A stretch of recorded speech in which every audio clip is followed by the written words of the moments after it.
It's 2016, and the age of the iPod seems to be just about over. Sure, you can still buy an iPod online or in an Apple store, but the reason to go out and get an iPod has just become less and less relevant over time as the iPhone has gotten more and more capable.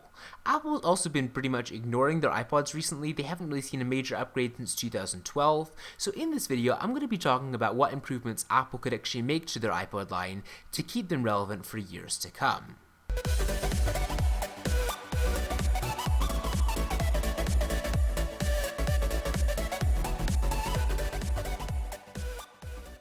So iPods were never designed to be a replacement for smartphones. In today's world, an MP3 player is a simple supplement, an accessory for uninterrupted listening to music or podcasts during a commute, a workout, or leisure time. They're less bulky than phones, and they're a lot easier to take with you wherever you go.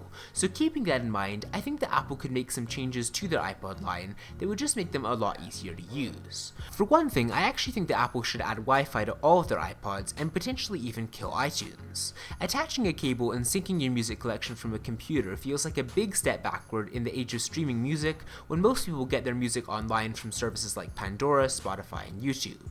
Adding Wi-Fi to even entry-level iPods would be a huge step forward, and I could definitely see syncing playlists to the iPod from an iPhone as you can do with the Apple Watch.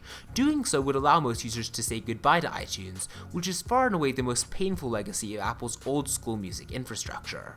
And speaking of Apple Music, it would be really great if Apple's subscription music service actually worked with its music players. If you have an iPhone, iPad, or iPod Touch, you can listen to the millions of songs in Apple's library, and even download playlists for offline listening. But you can't do that with the Nano or Shuffle. Those players can only play music synced from your computer's hard drive via iTunes. You can already find Spotify, Apple's biggest rival in the streaming music wars, on fitness trackers, media streaming sticks, and TVs, so Apple's definitely got some catching up to do if it wants to be bigger than Spotify.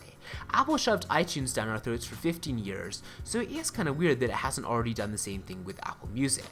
Now, one feature that's already on the iPod Touch but hasn't yet made it to the iPod Nano or the iPod Shuffle is Siri.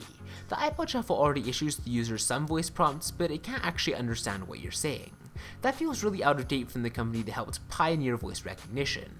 I really feel like the iPod should have some voice command features, especially the Shuffle, since without a screen navigating it can feel like a real challenge. Saying, "Hey Siri, play a running playlist," or "Hey Siri, play Channel Orange" would be so much easier than having to navigate around using the click wheel. And speaking of the iPod Shuffle, one thing that Apple could do to help their smallest media player really stand out is to make it waterproof for the first time. Just imagine how cool it would be to be able to take your iPod Shuffle with you skiing or swimming or anything that involves getting it wet and not having to worry about damaging your $50 music player. That would really give the iPod Shuffle a whole new meaning and would make it relevant for athletes and anyone who likes to do extreme sports. A waterproof iPod Shuffle could definitely be the standout feature that would keep iPods relevant for years to come, and it would definitely make me think twice about getting an iPod in the future. But with that said, give me your opinions on what you'd like to see in Apple's iPod line in the comments below. Let me know if you'd like to see more streaming capabilities or more waterproofing, or if you'd like to see something entirely different. Give this video a thumbs up if you enjoyed it, and I will see you next time.